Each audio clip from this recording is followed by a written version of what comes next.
Dust coated every optic on the firing line, baking under the Nevada sun. 8 seasoned operators glared at the new integration mandate. She was 19, barely out of high school. They expected her to fail, to wash out quietly. Instead, she broke every standing record they had.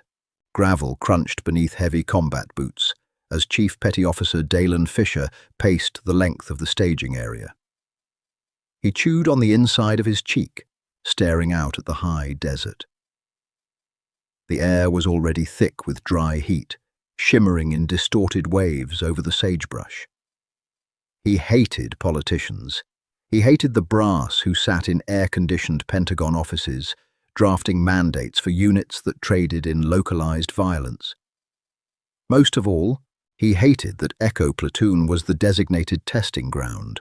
Susan Torres sat on a battered Pelican case 30 yards away, dragging a piece of 550 cord through the eyelets of her boots. She didn't look like a Tier 1 operator. She looked like a girl who had taken a wrong turn on her way to a college track meet. Lean, compact, with pale skin dusted in desert grit, and eyes that held the flat, deadpan stare of someone entirely used to being isolated. 19 years old, she had passed BUD/S. Fisher still didn't fully accept the reality of it. He had watched the reports, read the evaluations. She lacked the sheer, brute force muscle mass of the farm boys and linebackers who usually earned the trident. But she hadn't quit. Under the log, in the freezing surf, she just kept surviving. Her body had broken down, stress fractures webbing her shins, but her mind was a steel trap. Now she was here.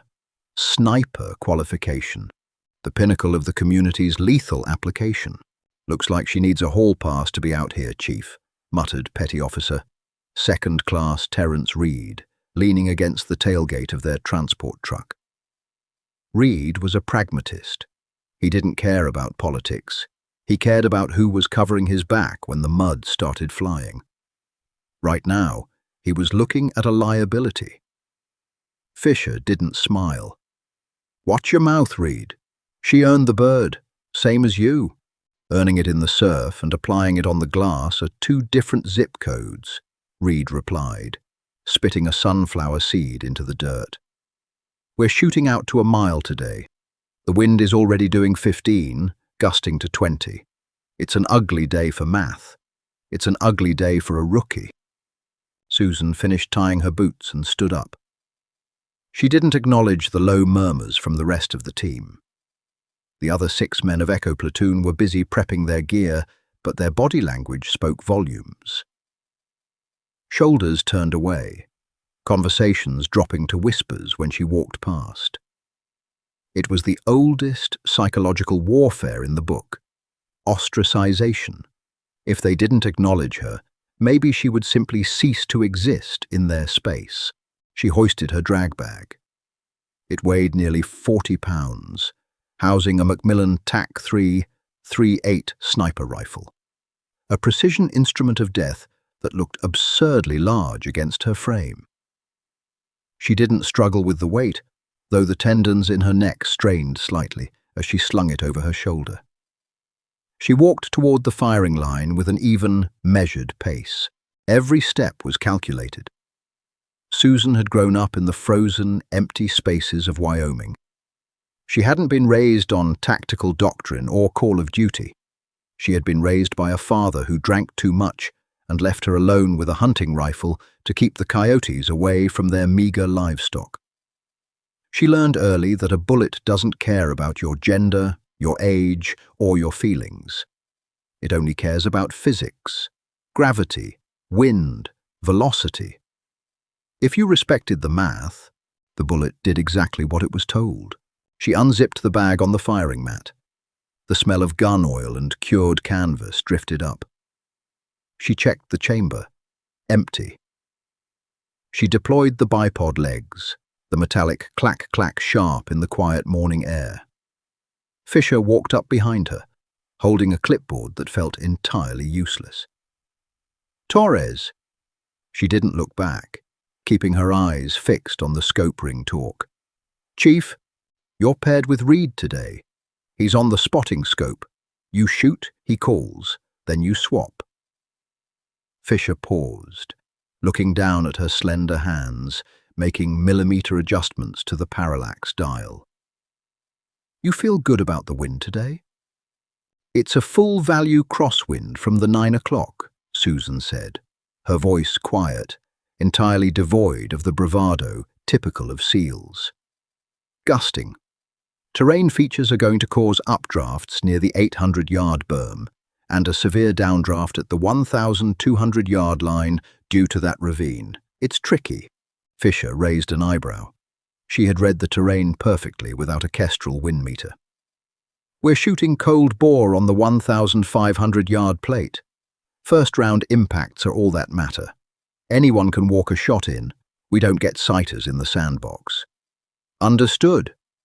Reed dropped his mat next to hers and set up his loopholed spotting scope. He settled in, his large frame dwarfing the optics. All right, kid. Let's see if that trident is made of plastic or gold. Load and make ready. Susan reached into her pouch and pulled out a single .338 Lapua Magnum cartridge. The brass gleamed in the sunlight. It was a massive, heavy piece of ammunition designed to punch through body armor and engine blocks at distances where the target couldn't even hear the gunshot. She pressed it into the magazine, the spring resisting with heavy tension. The rest of the team lined up down the firing line. The air grew thick with anticipation. The veterans were eager to put on a clinic. They were alpha predators, eager to assert dominance in their natural habitat. Shooters, dial your dope for target alpha. 1,500 yards, Fisher called out, his voice echoing off the canyon walls. Wind is your problem. A low chuckle rippled down the line. Susan didn't laugh. She settled behind the rifle. She shifted her hips, aligning her spine directly behind the bore. She closed her eyes for a split second, feeling the grit of the dirt against her cheekbone, the hard rubber of the recoil pad pressing into her shoulder pocket. The world shrank. The scoffing, the side eyes, the weight of the brass, it all dissolved into the heavy, rhythmic thud of her own heartbeat. The heat shimmer, or mirage, was a living thing over the desert floor. It danced and boiled, turning the white steel plates a mile away into shifting, liquid blobs. A target at 1,500 yards is small enough to be completely obscured by the front sight post of a standard rifle. Through a high-power scope, it was a playing card swimming in a fish tank. Wind is picking up, Reed muttered, his eye glued to the spotting scope. I'm reading 12 miles an hour at the muzzle, but look at the dust devil near the 1,000-yard berm. We've got a switchback. It's blowing left to right here, but right to left out there. Down the line, the veterans began their sequence. Crack. The massive concussive blast of a .338 shook the dust off the mat. It was deafening, a physical pressure wave that punched the chest. Silence stretched. 1 second, 2 seconds, 3 seconds. Miss, a spotter called out down the line. High and right, 2 mils. Another shot rang out. Crack. Miss, short, hit the dirt 100 yards in front of the plate. The wind was a nightmare. It wasn't just pushing the bullets horizontally. The terrain was causing the air to roll, lifting and dropping the heavy projectiles unpredictably. Frustration began to bleed into the operators' voices. Curses were muttered. Dials were furiously spun. These conditions are garbage, one of the senior SEALs growled, racking his bolt to eject a smoking brass casing. We're guessing out here. The enemy doesn't schedule conflicts around good weather. Fisher shot back, pacing behind the line. Figure it out. 4 shooters took their cold bore shots. 4 misses. None of them were novices. They were men with combat deployments and confirmed kills. But 1,500 yards in a twisting desert canyon was pushing the very limits of ballistics. "All right, Torres," Reed sighed, adjusting the focus knob on his glass. "You're up. Let's get this over with. Give me a left hold, 2.5 mils. You're going to have to punch through that downdraft." Susan didn't touch her elevation turret. She kept her eye in the scope. She watched the mirage. It was boiling straight up at the 500-yard mark, indicating 0 wind. But at 1,000 yards, the heat waves were leaning sharply to the left at a 45-degree angle. "No," Susan said. Her voice was flat, devoid of argument, merely stating a fact. Reed blinked, pulling his eye away from the spotting scope to look at her. "Excuse me. Holding 2.5 left will put me 3 feet off the right edge of the plate," she said, her finger resting lightly alongside the trigger guard. "The wind at the muzzle is irrelevant. The bullet is moving too fast here to be significantly deflected. The critical zone is between 800 and 1,200 yards, where the bullet goes transonic and loses stability. The mirage out there shows a 5-mile-an-hour wind from the right. But there's a pressure drop over the ravine." Reed stared at her. He looked over his shoulder at Fisher. Fisher crossed his arms, watching intently. "You're defying your spotter, Torres?" Fisher asked. It was a dangerous line. In a sniper team, the spotter is the boss. The shooter just pulls the trigger. "I'm reading the environment, Chief," she replied, not taking her eye off the glass. "I need an elevation hold of 22.4 mils, and I'm holding 0 for wind." "0 for wind?" Reed scoffed, shaking his head. "Kid, you're going to put that round in the next county. Do you see the dust blowing past us?" "I see it, but the wind at the target is countering it. They cancel each other out." She finally touched her dials, clicking the elevation. Click, click, click. The sound was crisp. "Your funeral," Reed muttered, getting back on the glass. "Send it when ready." Susan took a deep breath. She didn't hold it in her chest.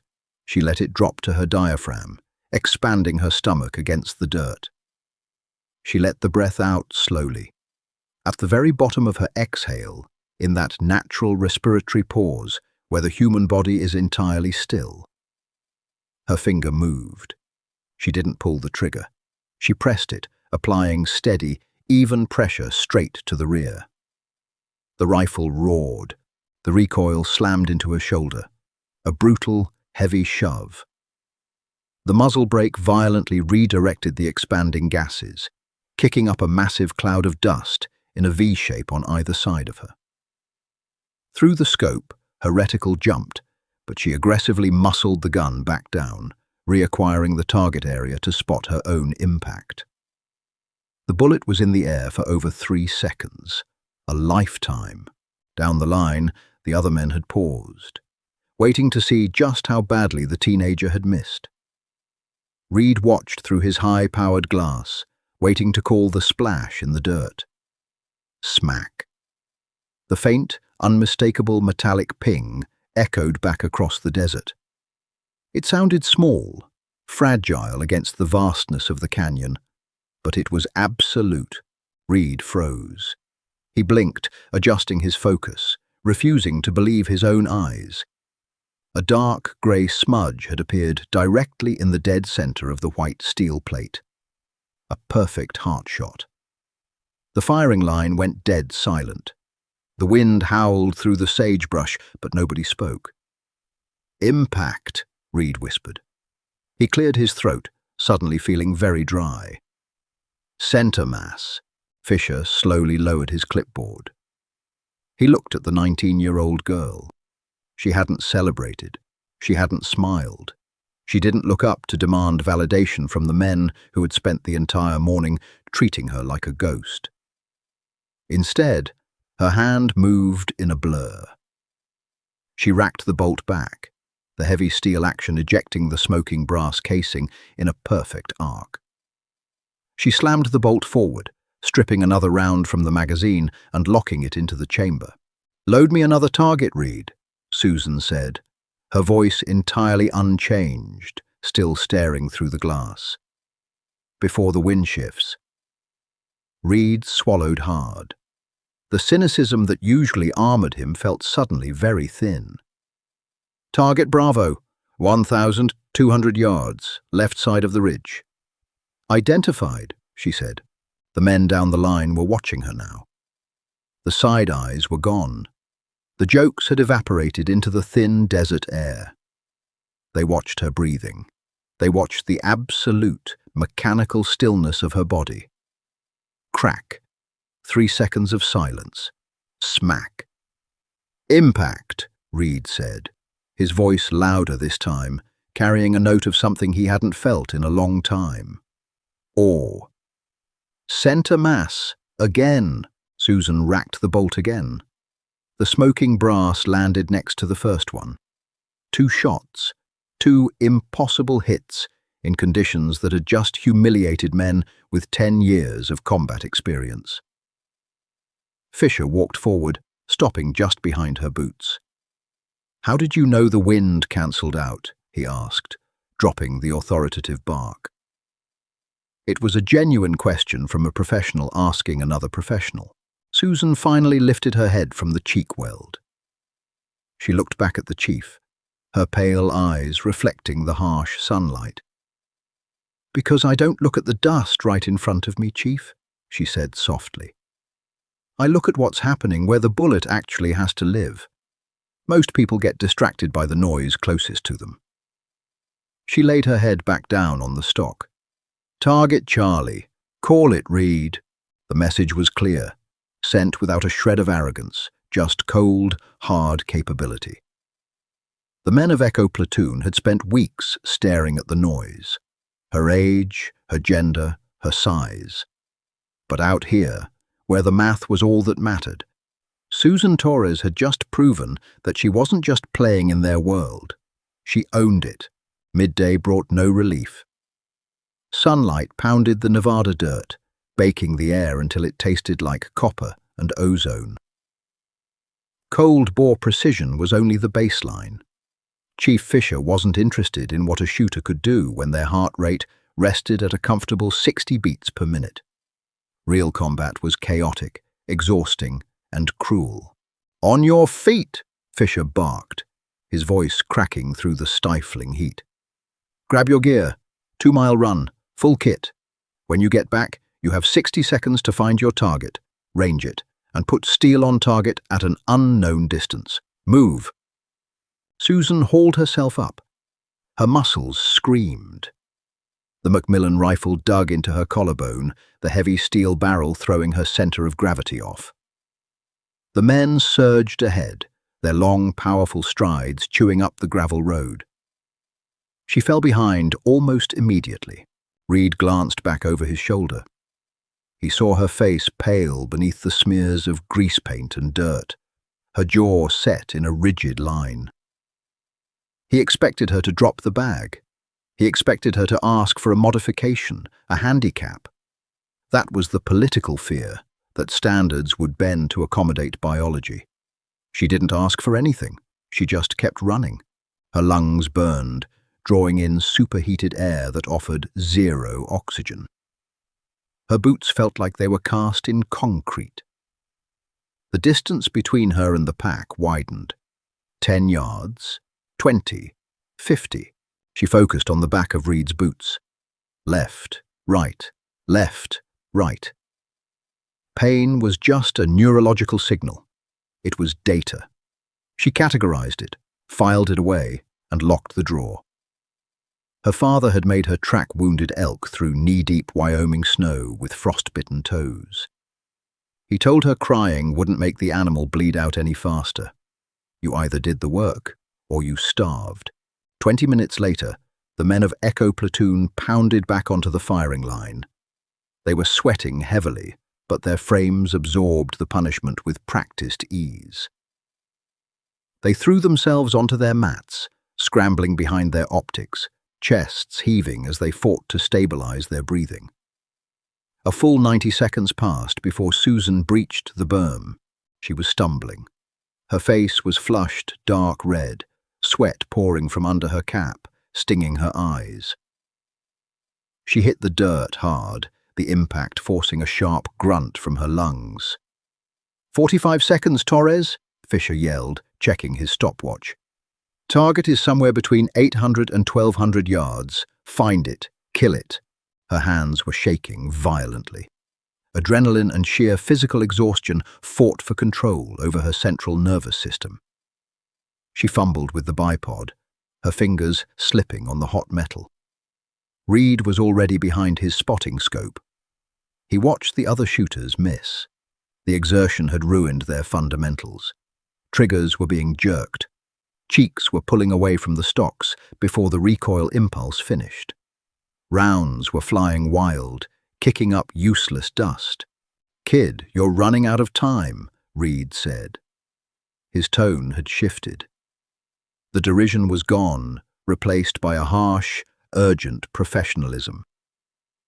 Susan jammed the stock into her shoulder. She couldn't stop the reticle from bouncing. Her heart was hammering against her ribs, transferring the violent rhythm straight into the rifle. Through the scope, the canyon was a blurry, bouncing mess. "I can't stabilize," she gasped, her voice raw. "Breathe," Reed commanded. "Don't fight the pulse. Shoot between the beats." She closed her eyes. Data, the pain in her legs, the burning in her chest, the thump, thump, thump in her neck. She stopped fighting her body and started timing it. She opened her eyes. She found the steel plate tucked behind a cluster of dead sagebrush. "Target acquired," she rasped. "Estimate, 950 yards. "Spot on," Reed confirmed, reading the mil dots in his own glass. "Wind is full value from the left, 8 miles an hour. Dial 3 mils left, dial 8.2 up." She reached for the turrets. Her fingers were slick with sweat, but she forced them to move deliberately. Click, click, click. 15 seconds, Fisher warned. "Send it," Reed said. Susan exhaled.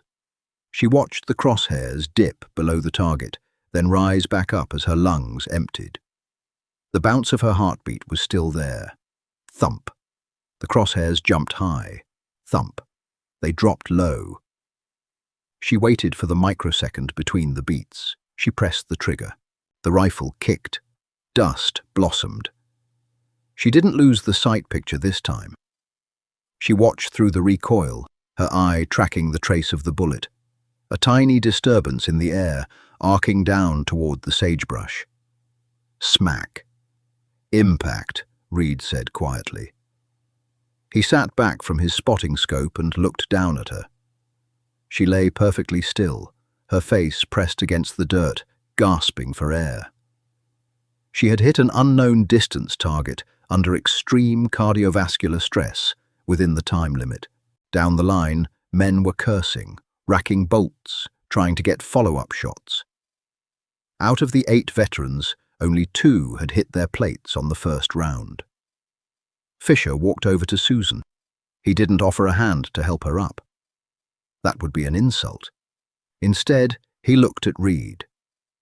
"How's your shooter, Tom?" Reed looked at the young woman shivering in the desert heat, fighting off the edge of a cramp in her right calf. He looked back at the chief. "She's a machine, Chief," Reed said. "Load her another magazine." Shadows lengthened across the canyon floor as the sun began its descent. The air cooled, but the wind grew erratic, whipping up erratic gusts that made reading the environment nearly impossible. "Final evolution," Fisher announced, standing before the exhausted platoon. They were battered, covered in grit, their shoulders bruised black and blue from the heavy Magnum recoil. "The mad minute. We have 5 arrays of targets scattered from 400 yards out to 1 mile. You have exactly 2 minutes. You shoot until you miss. A miss disqualifies you. The team's aggregate score determines if you get on the helicopters tonight or if you walk the 20 miles back to base. Groans rippled through the line.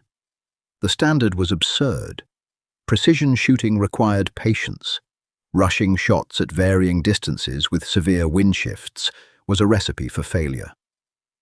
"Load 10-round magazines," Fisher ordered. "Shooters, engage." The canyon erupted. It sounded like rolling thunder. Echo Platoon unleashed a barrage of heavy-caliber fire. The first targets at 400 yards fell instantly. But as the distance increased, the math got harder. "Miss!" a spotter yelled on the far left. A shooter cursed and cleared his rifle. "Disqualified." "Miss!" another voice echoed. The wind was brutal. It was blowing in 3 different directions across the valley. Judging the holdovers under intense time pressure was frying their exhausted brains. One by one, the veteran operators dropped out, their rounds splashing harmlessly into the dirt. Within 60 seconds, 6 of the 8 men were disqualified. Only Reed's primary shooter and Susan remained. "Target at 1200 left side," Reed shouted over the din.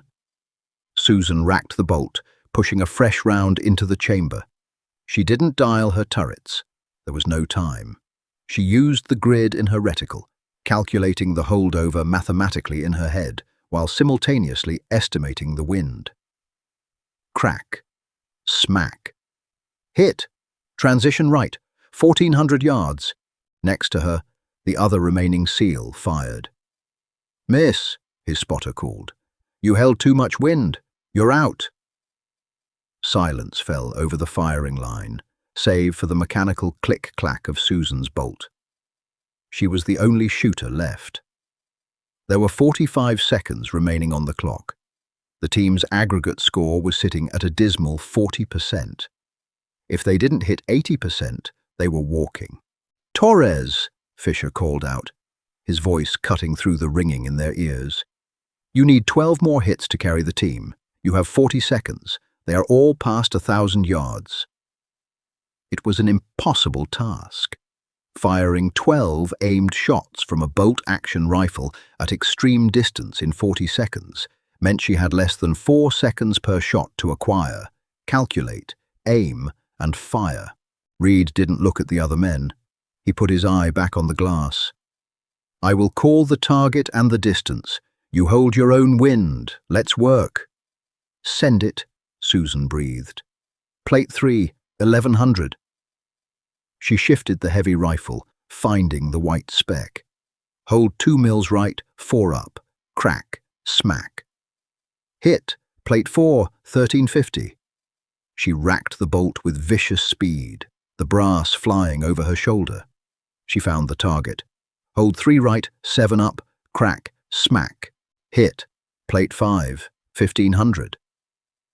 She was no longer thinking. She was operating entirely on instinct and muscle memory. The world outside the scope vanished. There was no heat.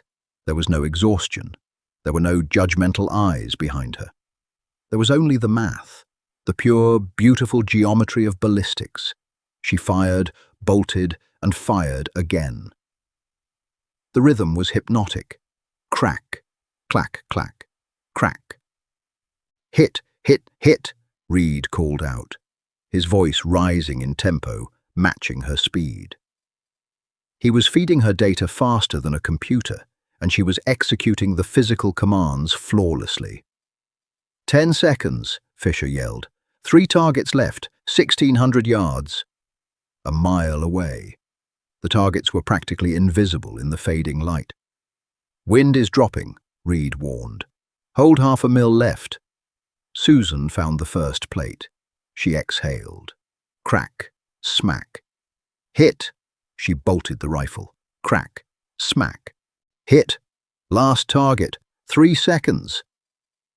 Susan rammed the bolt forward, but it snagged. Grit in the action. She didn't panic. She slammed the heel of her hand against the bolt handle, forcing it shut. She threw her eye behind the glass, found the white smudge, and yanked the trigger just as Fisher blew the whistle. The heavy bullet tore across the canyon. The firing line held its breath. 2 seconds, 3 seconds, 4 seconds. Smack! The sound rolled back across the desert. A definitive, undeniable impact. Susan slowly opened the bolt, extracting the empty casing. She left the chamber open, safe, and rested her forehead against the cold steel of the barrel. She was trembling so violently she could barely feel her own hands. Nobody cheered. SEALs don't cheer. But the silence that hung over Echo Platoon now was entirely different from the silence of the morning. It was the silence of absolute, undeniable reverence. Fisher walked down the line. He looked at the smoking brass piled up next to the teenager's mat. He looked at the scores tallied on his clipboard. She hadn't just met the standard. In the final 2 minutes, operating completely alone, she had outshot the entire combined score of the seasoned operators standing behind her. He stopped next to her. He reached down, grasped the heavy drag bag by the handle, and slung it over his own shoulder. "Get up, Torres," Fisher said quietly. "Your ride is waiting." Susan pushed herself up on shaky legs. She looked around. The men of Echo Platoon weren't packing their gear. They were standing, watching her. Reed stepped forward. The cynical, hardened spotter didn't offer a smile, but he reached out and handed her a half-empty canteen of lukewarm water. "Good shooting," Reed muttered. It was 2 words, but coming from him, in this place, it meant she belonged. Susan took the canteen, unscrewed the cap, and drank. The water was warm, metallic, and tasted like dirt. It was the best thing she had ever tasted. She wiped her mouth with the back of her dirty sleeve, picked up her helmet, and walked towards the waiting helicopters, walking shoulder to shoulder with men who finally knew her worth. This incredible story proves that true capability doesn't care about age, gender, or expectations. Susan's relentless discipline silenced the cynics and proved that action speaks louder than any prejudice. If this story of mental toughness, breaking boundaries, and undeniable skill inspired you, hit that like button. Share this video with someone who needs a reminder to never back down from a challenge. And subscribe to our channel for more gripping, real-life stories of extraordinary grit and tactical mastery.